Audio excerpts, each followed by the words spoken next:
मेरी शादी एक बहुत ही अमीर ख़ानदान में हुई थी। मैं इस वजह से बहुत खुश थी कि सारी ज़िंदगी मैंने अपनी ख्वाहिशों को दबाते हुए गरीबी में गुजारी थी। मुझे पैसे की कदर और हर चीज़ की कीमत का अंदाज़ा था। हमने अपने मम्मी-पापा से हमेशा 1 रुपये के लिए मार खाई थी। जब मेरी शादी हुई तो अमीर घराने में हुई, तो मैंने कुछ नहीं कहा, किसी से कुछ नहीं पूछा कि शादी किससे करवाई जा रही है। मुझे तो इस बात की खुशी थी कि मैं ब्याह कर इस जेल से निकलकर एक बड़े से महल में जाऊंगी, जहां आगे-पीछे नौकर मेरी सेवा करेंगे और मैं बस उनको हुक्म दिया करूंगी। बात भी ऐसी ही थी। मेरी बारात मेरे घर के दरवाजे पर दाखिल हुई और सब लोग मेरे घर के अंदर आए, तो मैं सोच भी नहीं सकती थी कि सब इतने स्मार्ट और महंगे-महंगे कपड़े वाले लोग जो मेरे घर आए हैं, वो सभी मेरे ससुराल वाले हैं। उन सब के चेहरे पर बहुत ही खूबसूरती और चमक-धमक थी। हमारा मोहल्ला तो गरीबों का मोहल्ला था। हमने तो मेकअप भी सस्ता वाला कर रखा था। लेकिन जब ये लोग मुझे ब्याह कर अपने घर ले गए, मैं उस घर को तो देखती ही रह गई थी। घर क्या था, राजा महाराजाओं जैसा माहौल था। दुनिया जहान की रोशनी और खूबसूरती उस महल में बिखरी पड़ी थी। मुझे लगा मैं किसी नई दुनिया में आ गई हूँ। अब घर में आने के बाद मुझे सबसे पहले अपने पति को देखने की बहुत जल्दी थी, क्योंकि मेरी माँ और पापा ने मुझे मेरे पति की फ़ोटो भी नहीं दिखाई थी। बस कहा था कि तुम हमारी अच्छी बेटी हो और अच्छी बेटियाँ अपने पति को शादी से पहले देखने की जिद नहीं करती। हालांकि लड़कियों को ये हक है कि वो अपने होने वाले पति को देखें, पर मेरे मम्मी-पापा ने यह हक मुझसे छीन लिया था। जब मैं अपने ससुराल में दाखिल हुई तो मेरा स्वागत मेरे पति के बजाय मेरी सास ने किया था और मुझे मेरे पति के कमरे में बैठाने की बजाय मेरी सास के कमरे में ही बैठा दिया गया था। मैं समझी थी कि शायद उन लोगों को कोई रस्म करना होगा। फिर कुछ और लड़कियां उस कमरे में आई, छोटी-मोटी रस्में की, पर मेरे पति ने चेहरे से सेहरा नहीं हटाया। मैं तो खुद नजरें झुकाकर बैठी थी। मैं अपने पति को उस वक्त नहीं देख सकती थी, पर मैं किस्मत की मारी, मुझे क्या पता था कि अब मेरी मुश्किलों का दौर शुरू हो चुका है। सब लड़कियों के कमरे से जाने के बाद मैं उम्मीद कर रही थी कि मेरी सास मुझे उठाकर मेरे पति के कमरे में ले जाएंगी, मगर ऐसा कुछ भी नहीं हुआ। वो कमरे को बाहर से बंद करके चली गई। मैं पीछे उनका इंतजार करते रह गई। लगभग आधा घंटा गुजर गया था, पर जब मेरी सास न आई तो मुझे फिक्र होने लगी। कहीं मुझे बंद करके तो चली नहीं गई। दिमाग में अजीब-अजीब से ख्याल भी आ रहे थे। पति से मिलने की भी जल्दी थी, क्योंकि शादी के बाद हर औरत की यही ख्वाहिश होती है कि उसका पति उससे मोहब्बत करे, अपनी मोहब्बत का इजहार करे, उसकी खूबसूरती की तारीफ करे, उससे ढेर सारी प्यार भरी बातें करे। पर यहाँ तो ऐसा कुछ भी नहीं हो रहा था। बैठे-बैठे मेरी कमर अकड़ने लगी थी। इससे पहले कि मैं बेड से उठकर दरवाजे तक जाती, कमरे का दरवाज़ा ज़ोर से खुला और मेरी सास तूफान की तरह कमरे के अंदर दाखिल हुई। लेकिन मुझे हैरत उस वक्त हुई जब उन्होंने कमरे को अंदर से ही कुंडी लगा दी। ये काम तो मेरे पति का होता है, मैं दिल में सोचने लगी। मैंने नजरें उठाकर अपनी सास की तरफ देखा तो सास मेरे करीब आकर बैठ चुकी थी। मेरी सास मुझे बहुत ही गौर से देख रही थी। फिर थोड़ी देर बाद बोली, बेटा, मैं अच्छी तरह से जानती हूँ कि तुम्हारे मन में क्या चल रहा है। तुम यही सोच रही हो कि मेरा पति कमरे में अब तक क्यों नहीं आया और मेरी सास बार-बार कमरे में क्यों आ जाती है और मुझे एक कमरे में बंद कर देती है। तो बस बेटी, मैं नहीं चाहती कि तुम्हारी खूबसूरती को किसी की नज़र लगे। मैं तुम्हें तुम्हारे पति के पास भेजूंगी, ज़रूर भेजूंगी, पर अभी उसका टाइम नहीं आया है। तो फिलहाल तुम मेरे कमरे में ही बैठो और हाँ, ऐसा करो कि ये कपड़े बदल लो और कोई कंफर्टेबल से कपड़े पहन लो, ताकि तुम्हें सोने में आसानी रहे। मेरी सास बहुत अच्छी थी, उनके चेहरे से ही शराफत नज़र आ रही थी।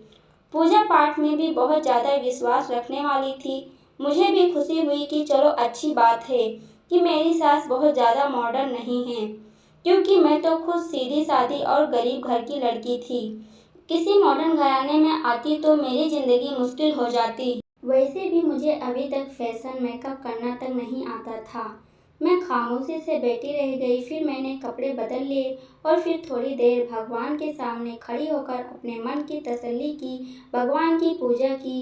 पूजा खत्म करने के बाद मैं बेड पर आकर लेट गई और फिर पता नहीं मुझे कब नींद आ गई। मैं सो गई।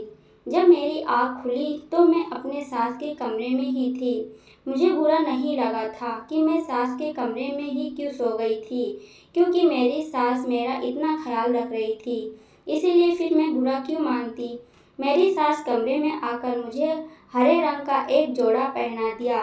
कहने लगी, ये पहन लो, पहले तुम्हें मेहमानों से मिलना है।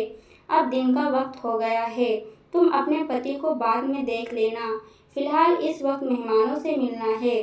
मेहमान तुम्हें देखने आ रहे हैं, हमें वलीमा भी तो करना है। मैं खुश हो गई। मैंने अच्छी तरह से कपड़े पहनकर खुद को तैयार कर लिया। औरतें मिलने के लिए मुझसे बारी बारी आने लगी। खानदान की नई सदस्य थी, इसलिए मुझसे मिलने के लिए बहुत सारे लोग आए थे। पर जो भी मुझे देखता वो बड़ी अजीब नज़रों से देखता और घूरता ही चला जाता। ये रीसू की बीवी है। हर मिलने वाली औरत अजीब सा मुंह बनाकर ये बात जरूर कहती थी कि ये रीसू की बीवी है। सारी मेहमान औरत मुझे मुड़ मुड़कर ऐसे देखती जैसे मैं कोई अजूबा हूँ। मैं लोगों की नज़रों का मतलब नहीं समझ पा रही थी कि आखिर वो सब ऐसा क्यों कर रही हैं। वो मुझे मुड़ मुड़ कर क्यों देखती हैं। लेकिन एक बात अजीब थी, किसी ने भी मेरे पति रीसू का जिक्र नहीं किया था, न ही रीसू के बारे में कुछ पूछा। सबकी नज़रों का निशाना मैं ही बनी हुई थी। सबकी निगाहों में मैं अपने लिए तरस देखा था। मुझे देखने आने वाली हर औरत मुझसे ये जरूर कहती कि भगवान तुम पर दया करे और तुम्हारी ज़िंदगी को आसान करे। मुझे बहुत अजीब लगता, क्योंकि मेरे ससुराल वाले बहुत ही अच्छे लोग थे। उन्होंने मेरे साथ अब तक कुछ भी ऐसा गलत काम नहीं किया था, बल्कि मुझे हाथों हाथ ही लिया था। मुझे ये महसूस भी नहीं होने दिया था कि मैं किसी गरीब घर से आई हूँ। लेकिन मुझे क्या पता था कि ये हमदर्दी मेरी गरीबी की वजह से नहीं, बल्कि मेरी बदनसीबी की वजह से सब लोग दिखा रहे थे। थोड़ी देर बाद मेरी सास मुझे कमरे में बैठाकर बाहर चली गई। अभी तक मैंने अपने पति को नहीं देखा था। जब मेरी सास मुझे कमरे में छोड़कर जाने लगी तो मैं अपनी सास से बोली, माँ जी क्या आज वलीमा नहीं होगा। मेरी सास मुस्कुरा पड़ी और मेरा हल्के से कान खींचते हुए बोली, मुझे पता है तुम वलीमे के लिए क्यों कह रही हो, क्योंकि तुम्हें रीसू को देखना है ना, इसलिए। लेकिन बहू रानी, रीसू का दीदार करना इतना आसान नहीं है। रीसू का दीदार करने के लिए, उसका चेहरा देखने के लिए तुम्हें बहुत सारे इम्तिहानों से गुजरना पड़ेगा।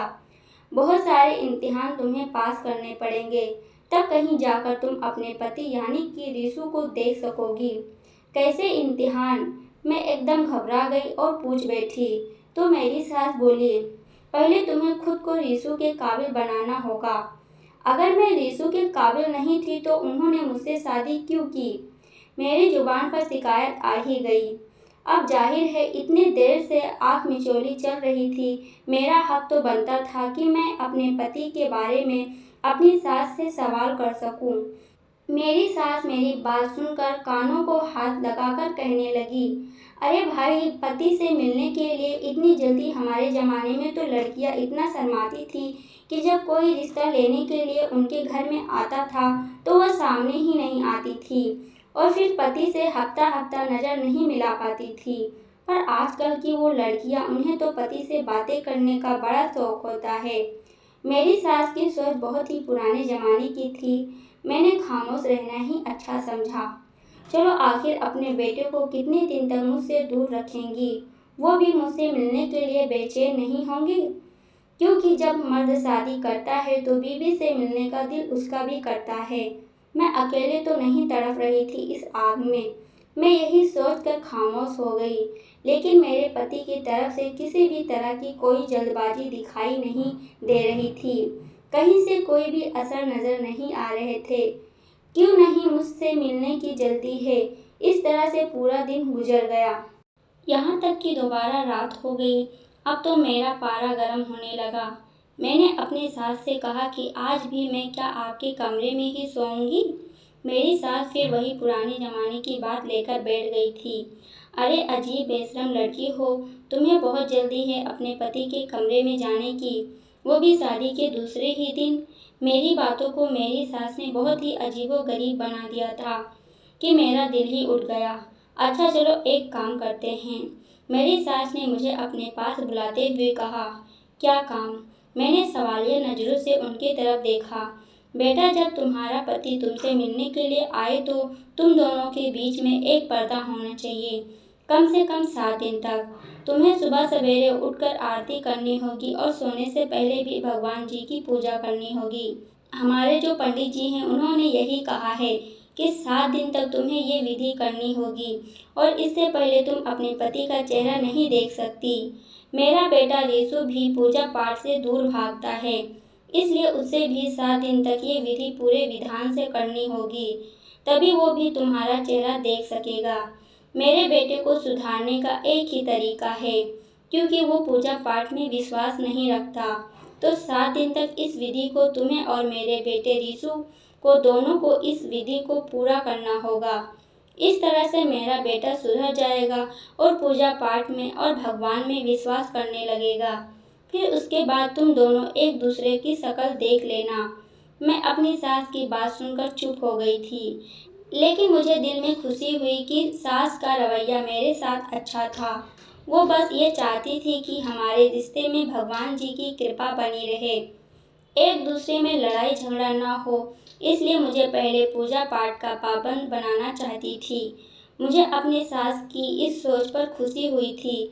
मैंने कहा ठीक है, मैं आज से ही ये विधि करना शुरू करूँगी। फिर उसी समय से मैं भगवान जी की पूजा पाठ में लग गई। मेरी लगन देखकर मेरी सास बहुत खुश होती, कहती तुम बहुत अच्छी लड़की हो, भगवान तुम्हारी उम्र लंबी करे और मेरे बेटे रीशु के लिए तुम्हारे दिल में मोहब्बत पैदा करे। अब मैं अपनी सास को क्या बताती कि रीशु के लिए मेरी मोहब्बत तो उसी समय शुरू हो गई थी जब मैंने रीशु के साथ फेरे लिए थे। अभी एक ही दिन गुजरा था कि मेरी सास कमरे में आई और कहने लगी, बेटा पंडित जी ने कहा है तुम दिन में 2 बार नहीं बल्कि 5 बार पूजा पाठ करना पड़ेगा। अरे अभी तो तुमने एक ही बार सुबह को ही पूजा की थी, तो तुम अपने पति से नहीं मिल सकती। मैं उदास हो गई, लेकिन फिर भी मैं सोची चलो कोई बात नहीं, मैं अपने पति के लिए दिन में 5 बार भी पूजा कर सकती हूँ। इस तरह से अगला दिन गुजर गया। अगले दिन मैं पूरे 4 टाइम पूजा की थी। सोने से पहले भगवान जी की पूजा करना रह गया था।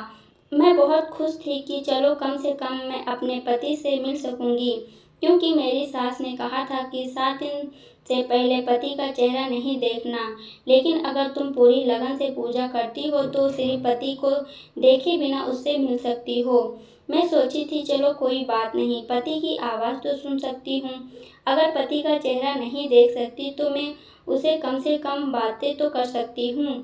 मैं अपने कमरे में बैठी थी और इन्हीं हसीन ख्यालों में खोई हुई थी। मेरी सास आई और कहने लगी, सपनों में रहने के बजाय सबसे पहले रात वाली पूजा कर लो, क्योंकि जब तक तुम दिन की 5 पूजा नहीं कर लेती मैं तुम्हें अपने बेटे से नहीं मिलने दूंगी। और वो अपने हाथ में एक सफ़ेद कलर का दुपट्टा लेकर आई थी। कहने लगी कि इस दुपट्टे को अपने सिर पर डाल दो, तभी पूजा करना है। ये दुपट्टा हमारे पंडित जी ने दिया है, कहा है कि रात को ऐसे सर पर डालकर ही पूजा करनी है। मैंने अपनी सास के हाथ से दुपट्टा ले लिया और सर पर डालकर भगवान जी की पूजा करने लगी। उस दुपट्टे से हल्की हल्की खुशबू आ रही थी, जो मुझे बहुत अजीब लग रही थी। मुझे अजीब सा महसूस हो रहा था, किसी अनहोनी का एहसास हो रहा था, लेकिन फिर भी मैंने उस दुपट्टे को अपने सर पर डाल ही रखा और धीरे धीरे मैं नीचे बैठती चली गई। मुझे महसूस हुआ कि जैसे किसी ने मुझे गोद में उठाकर बेड पर लेटा दिया। फिर पूरी रात ऐसे ही निकल गई। समझ में नहीं आ रहा था कि मैं सोई हूँ या मैं जागी हूँ। यहाँ तक कि जब सुबह मेरी आँख खुली तो मेरे सर में हल्का हल्का दर्द हो रहा था। मेरी नींद पूरी नहीं हुई थी। मुझ में कोई भी ताजगी भी नहीं थी। अजीब सी थकावट थी जिसने मुझे घेर रखा था। मैं बहुत अजीब सा महसूस कर रही थी। तबीयत भी भारी भारी सी थी, सर में दर्द भी था। मेरी सास उठकर मेरे कमरे में आई, बोली, ये लो बेटा, दूध पी लो। मेरी सास ने मेरे तरफ दूध का गिलास बढ़ाते हुए कहा, तुम थक गई होगी, सारी रात पूजा पाठ जो की है। सास की बात सुनकर मैं बोली, नहीं माँ जी, मैंने कहाँ पूजा पाठ की। पूजा पूरी भी नहीं हो पाई थी, किसी वक्त मुझे नींद आ गई थी। मेरी बात सुनकर मेरी सास बोली, ओ बेटी, ये क्या कर दिया। अब तो मैं तुम्हें आज भी रीसू से मिलवाने से नहीं रही। मेरी सास ने मेरे सर पर बम गिरा दिया। तो क्या मैं अपने पति से मिलने के लिए सारी जिंदगी ऐसे ही तरसती रहूंगी। मेरी बात सुनकर मेरी सास जोर से हंस पड़ी। मेरी सास कहने लगी, मैंने कब कहा है कि तुम रीसू से नहीं मिल सकती। बस आज की पूजा पाठ पूरे विधि विधान से कर लेना, फिर तुम रात को रीसू से मिल सकती हो। मैंने अपनी सास को कहा, रीसू का दिल नहीं करता मुझसे मिलने के लिए। तो मेरी सास हंस पड़ी, अरे वो तो दिन रात मेरा दिमाग खाता है कि मुझे सिया से मिलवाओ। लेकिन नहीं बेटी, जब तक तुम दोनों पूरा पूजा पाठ पूरी विधि विधान से नहीं कर लेते, मैं तुम्हें एक दूसरे से नहीं मिलवा सकती। सास की बात सुनकर मैं खामोश हो गई। आज तो मेरा पूजा करने का भी दिल नहीं कर रहा था, क्योंकि 3 दिन हो गए थे और मैंने अभी तक अपने पति को देखा ही नहीं था। पर फिर भी एक अजीब सा ही सिलसिला शुरू हो गया।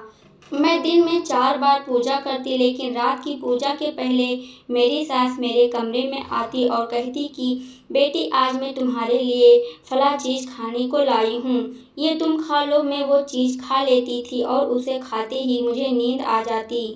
मेरी सास कभी खजूर लेकर आ जाती, तो कभी दूध की प्याली, तो कभी खीर, तो कभी शरबत। सास की लाई हुई चीज़ों को खाते ही मैं नींद के आगोश में चली जाती। फिर पूरी रात सोई रहती, न जागती रहती। बस ऐसा लगता कि मेरे पास कोई है, मैं किसी को अपने आगोश में महसूस करती थी। लेकिन एक रात मैंने सोच लिया कि मैं सच्चाई जानकर रहूंगी, या फिर रात को मेरे पास कौन होता है और मेरी सास मुझे सुलाने वाली चीज़ें क्यों खिला देती है। रात होते ही जैसी मेरी सास मेरे पास आई और कहने लगी, बेटा, मैं तुम्हारे लिए ये जूस लेकर आई हूँ, इसे पी लो, तुम्हें ताकत मिलेगा। देखो दिन ब दिन कैसे कमज़ोर होते जा रही हो। तो मैंने जूस की तरफ देखा भी नहीं और अपनी सास से बोली, नहीं माँ जी, आज जूस पीने का बिल्कुल भी मन नहीं कर रहा है, आप इसे वापस ले जाएं। आज रात वाली पूजा करने जा रही हूँ। मैं कब से लगभग 1 हफ्ते से कोशिश कर रही थी कि रात वाली पूजा को पूरा कर लूँ, लेकिन मैं रात वाली पूजा कर ही नहीं पा रही थी। इससे पहले ही मुझे नींद आ जाती थी। इसीलिए आज मैंने सोच लिया है कि कुछ भी नहीं खाऊंगी, पीऊंगी और पूजा पूरी करूंगी। मेरी सास मुझे तुम करते हुए बोली, कोई बात नहीं, पूजा भी कर लेना, लेकिन पहले ये जूस पी लो। लेकिन मैंने अपनी सास को कह दिया कि मुझे जूस नहीं पीना है। मेरी तेवर देखकर मेरी सास मुझे छोड़कर चली गई। वो समझ गई थी कि अब मैं उनके और बहकावे में नहीं आने वाली थी। थोड़ी देर के बाद मेरी सास कमरे में दाखिल हुई और बहुत ही तेज़ परफ्यूम लगा रखा था। खुशबू मुझे कुछ जानी पहचानी सी लगी, लेकिन मैं अपने नाक बंद करके बैठी रही। थोड़ी देर बाद मेरी सास मेरे कमरे में आई। मैं पूजा करने की तैयारी कर रही थी। मेरी सास के चेहरे से साफ लग रहा था कि मुझे जागता हुआ देखकर वो परेशान है। तीसरी बार मेरी सास मेरे कमरे में आई। मुझे बहुत अजीब लग रहा था कि मेरी सास मेरे कमरे में बार बार क्यों आ रही है। इस बार उनके हाथ में एक सफ़ेद रंग की चद्दर थी। कहने लगी कि बहू, मैंने तुमसे कितनी बार कहा है कि पूजा करने से पहले सफ़ेद चद्दर ओढ़ लिया करो। ये लो, मैं तुम्हारे लिए नई चद्दर लेकर आई हूँ, इसे ओढ़ लो। मैंने सोचा आखिर चद्दर ओढ़ने में क्या हर्ज है। मैंने अपनी सास के हाथ से वो चद्दर लेकर अपने सर पर डाल ली और फिर मेरे साथ वही हुआ जो मैं बिल्कुल भी नहीं चाहती थी। चद्दर ओढ़ते ही मेरे ऊपर बेहोशी सवार होने लगी, नींद आने लगी और फिर मैं सो गई। इस कदर मुझे नींद आई, जब मेरी आँख खुली तो सुबह के लगभग 8 बज रहे थे। मुझे लेट उठना बिल्कुल भी पसंद नहीं था, लेकिन फिर भी आज मैं लेट उठी थी। लेकिन इतना लेट उठने के बावजूद भी मेरा मूड बिल्कुल भी खराब नहीं था, बल्कि बहुत अच्छा था। क्योंकि मुझे पता था कि अब आगे मुझे क्या करना है। मेरा अगला कदम क्या होगा, अपनी सास के चालाकी से मुझे कैसे बचकर निकलना है। मैंने सोच लिया था कि मैं अब ये पर्दाफाश करके ही रहूँगी, तो मैंने ऐसा ही किया। रात का वक्त हो गया। रात होते ही मेरी सास की आवाजाही मेरे कमरे में बढ़ने लगी। मैंने बिस्तर पर तकिया रखा और वहीं लेट गई। मैंने सोने का नाटक किया। मेरी सास रोज मुझे किसी न किसी बहाने से सुला देती थी। आज मैं खुद ही सो गई। अपनी सास को दिखा दी कि मैं सो चुकी हूँ, ताकि वो मुझे सुलाने के लिए मेरे कमरे में न आए। अभी लगभग 10 मिनट ही गुजरे थे सोने का नाटक करते हुए कि मेरे कमरे के अंदर हलचल महसूस हुई। मेरे कमरे का दरवाज़ा खुला, फिर कुंडी लगने की आवाज़ हुई। किसी के भारी कदमों की आवाज़ मेरे कानों में पड़ रही थी, पर मैं आंखें खोलकर देख नहीं सकती थी। फिर मैंने देखा कोई धीरे-धीरे चलते हुए मेरे करीब आया। यह कोई मर्दाना कदम था, जो मुझे महसूस हो रहा था। तभी मेरे कान एकदम से खड़े हो गए थे, क्योंकि किसी ने मुझे छुआ था। मुझसे बर्दाश्त नहीं हुआ तो मैंने अपनी आंखें खोलकर सामने देखा, जो कि नाकाबिले बर्दाश्त था। सामने खड़ा इंसान को देखकर मेरे सर पर आसमान गिर पड़ा। मैंने सोच भी नहीं सकती थी कि मेरी सास मेरे साथ इतना बड़ा धोखा कर सकती है। मेरी आंखों से टप-टप आंसू बहने लगे। मैंने शादी के बारे में क्या-क्या सोचा था और मेरे साथ क्या-क्या हो गया है। हे भगवान, मैं कहाँ फंस गई हूँ। मैं दिल ही दिल सोचे जा रही थी और मेरे दिल के धड़कन तेज हो चुके थे। मैंने बेड से उतर कर किसी बात की परवाह न करते हुए कमरे से भागी और भागती हुई बाहर आ गई। मेरी सास ने मुझे देखा तो हक्का-बक्का रह गई। उनके चेहरे का रंग पीला पड़ गया था। मैं चलती हुई अपनी सास से बोली, आपने मेरे साथ इतना बड़ा धोखा किया, आपको शर्म नहीं आई? मेरी जगह पर अगर आपकी बेटी होती तो आप क्या करती? मेरी आंखों से लगातार आंसू बहे जा रहे थे। आपने अपनी औलाद पैदा करने के लिए ये सब कुछ किया। मैं सोच भी नहीं सकती थी कि आप लोग इतना नीचे गिर जाएंगे, इतनी घटिया निकलेंगे। मेरी बात सुनकर मेरी सास मेरे पास आई और मेरे हाथ थामते हुए कहने लगी, बेटी, भगवान के लिए ऐसी बातें ना करो। मैंने तुम्हारा चेकअप करवाया है, तुम थकी-थकी सी रहती थी, तुम्हें चक्कर आते थे। तुम्हें याद है ना, उस दिन हमारे घर एक दाई आई थी, उसी ने तुम्हारा चेकअप किया है। उसने बताया है कि तुम उम्मीद से हो। मेरी सास मेरे सर पर एक और बम फोड़ दिया। ये क्या कह रही हैं? आपने तो कहा था कि मेरे बेटे से मिलने के लिए तुम्हें न जाने क्या-क्या इम्तिहान पार करने पड़ेंगे। फिर मैं पेट से कैसे हो गई? आप ये कैसे कह सकती हैं कि मैं आपके बेटे के बच्चे की माँ बनने वाली हूँ? आपको एहसास भी है आप क्या कह रही हैं? मेरी सास मेरी बात सुनकर सर झुकाकर बोली, बेटी, मैं क्या करती, मैं मजबूर थी और औलाद की खुशी किसको नहीं चाहिए होती। अगर मैंने उसके लिए थोड़ा सा एरी-फेरी कर ली तो मुझे माफ़ कर दो। मैं और कुछ नहीं कर सकती थी। एक माँ होने के नाते मुझे अपनी भलाई भी सोचना था और अपने बेटे की खुशी भी सोचना था। मैंने अपनी सास की कोई बात नहीं सुनी।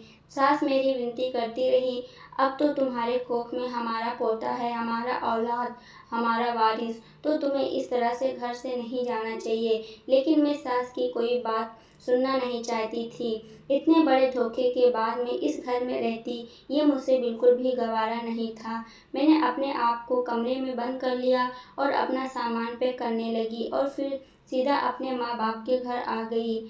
माँ बाप को भी मैंने सारी कहानी सुनाई। मेरी माँ मेरी बात सुनकर हक्का-बक्का रह गई। बोली कि बेटी, हमें माफ़ कर दो, हमें तो सब कुछ पता था, लेकिन हमने तुम्हें ये सब जानबूझकर नहीं बताई थी। मैं सोच भी नहीं सकती थी कि मेरी माँ मेरे साथ ऐसा कैसे कर सकती है। मैंने कहा, आप लोग तो मेरे अपने थे ना, फिर आप लोग मेरे साथ इतना बड़ा धोखा क्यों किया? मैं रोने लगी तो मेरी माँ ने मेरा हाथ थाम लिया, कहने लगी, बेटी, हमें माफ़ कर दो, मैं मजबूर थी। तुम्हें तो पता है कि बेटियों के माँ बाप हमेशा कितने मजबूर होते हैं। अपनी माँ की बात सुनकर मैं मचल पड़ी। मैं बोली, आप मजबूर नहीं थे, आप लालची थे। मेरी बात सुनकर मेरे माँ और मेरे पिताजी रोने लगे। अब मुझे उनको भी इस तरह से कहना अच्छा नहीं लग रहा था। लेकिन मैं क्या करती कि उन्होंने मेरे साथ इतना बड़ा धोखा किया था। तभी एक और अनहोनी हुई और घर के बाहर मेरी बड़ी बहन खड़ी थी। उसका हुलिया देखकर लग रहा था कि वो भी अपने पति से लड़कर आई है। ये सब देखते ही मेरा दिल बैठने लगा। मैंने कहा, तुम भी अपने घर में सुकून से नहीं रह सकती? तो वो बोली, तुमको सुकून नहीं तो मुझे कैसे हो सकता है? तुम्हारी शादी तो इतने बड़े घर में हुई है, फिर भी तुम खुश नहीं हो तो मैं कैसे खुश हो सकती? हमारे घर में रुपये पैसे की तंगी है, रोज घर में लड़ाई झगड़े होते हैं, मेरा पति मुझे मारता पीटता है, एक वक्त की रोटी के लिए हम लोग तरस जाते हैं। अब हम दोनों बहनें अपने माँ बाप के घर बैठ गए थे। मुझे लगने लगा कि मैं अपने माँ बाप पर जुल्म कर रही हूँ। रात को सोने के लिए लेटी तो वही वाला मंजर मेरी आंखों के सामने घूमने लगा। जब मेरे कमरे में कोई आया था और मैं चौंक कर अपनी सास के पास पहुंची थी। मेरे कमरे में आने वाला कोई और नहीं था बल्कि मेरा पति था। मेरा पति इतना बेरुख था, उसका शक्ल देखते ही मेरे सर पर आसमान गिर पड़ा था। पता नहीं मेरा पति जन्म से ही इतना बदसूरत था या फिर बाद में किसी दुर्घटना में ऐसा हुआ था, लेकिन जो भी था बहुत ज़्यादा बदसूरत था मेरा पति। यही सब सोचते सोचते मेरा दिल घबराने लगा। मैं एकदम से उठकर बैठ गई। मुझे लगा कि मैं अपने माँ बाप के साथ बहुत गलत कर रही हूँ। मेरे माँ बाप ने जो भी किया वो मजबूरी में किया, क्योंकि हम बहुत गरीब लोग थे और गरीब की लड़कियां बिहाने कोई भी नहीं आता। सब दहेज के लालची होते हैं। अगर मेरा पति बदसूरत है तो क्या हुआ, मुझे उसके सूरत को देखकर बहुत डर लगा था। मैं बेहोश होते होते बची थी और यही बात मेरे माँ बाप ने मुझसे छुपाई थी, लेकिन वो क्या कर सकते थे।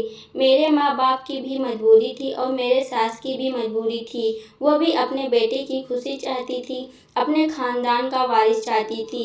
ये बात मेरे पति ने भी अपने माँ से कह रखी थी कि मेरे चेहरे को मेरे पत्नी से छुपा कर रखी जाए, क्योंकि इतने बदसूरत इंसान के साथ कोई भी लड़की रहना पसंद नहीं करेगी। फिर मैंने अपने माँ बाप की गरीबी और मजबूरी देखते हुए एक फैसला लिया। बदसूरत पति के साथ रहने के लिए तैयार हो गई। मैंने अपना सामान बांधा और वापस अपने ससुराल आ गई थी, जहाँ पर मेरा पति और मेरी सास मेरा इंतजार कर रहे थे। मेरे पति का सर मेरे सामने झुका हुआ था और वो मुझसे माफ़ी मांग रहे थे। मुझे माफ़ कर दो, मैंने तुम्हारे साथ बहुत बुरा किया है, तुम्हें धोखा दिया है, तुम्हारे उम्मीदों और ख्वाबों को तोड़ा है, लेकिन यकीन करो मैं दिल का बहुत अच्छा हूँ। तुम जैसा कहोगी मैं वैसा ही करूँगा। मेरी सास ने मुझसे माफ़ी मांग रही थी, कहने लगी, बेटी हमें माफ़ कर दो, हमारी मजबूरी थी। कौन माँ ऐसी होगी, क्यों नहीं चाहेगी कि उसके बेटे का घर बस जाए और उसके खानदान को वारिस मिले। मैंने अपनी सास और अपने पति को माफ़ कर दिया। ये तो मुझे पता था कि रीशु एक बहुत अच्छे पति साबित होंगे, मेरा बहुत ज़्यादा ख्याल भी रखेंगे। अब जो भी थे जैसे भी थे, रीशु ही मेरे पति थे, इसलिए मैंने अपने पति को माफ़ कर दी और अपने पति के घर पर ही रहने का फैसला भी कर लिया। दोस्तों, क्या सिया का फैसला सही था? इस वीडियो के बारे में आपकी क्या राय है, कमेंट करके ज़रूर बताइएगा। वीडियो पसंद आई हो तो लाइक शेयर करना मत भूलना। अगर आप चैनल पर नए आए हो तो चैनल को सब्सक्राइब जरूर कर लेना। पूरी वीडियो देखने के लिए आपका बहुत बहुत धन्यवाद।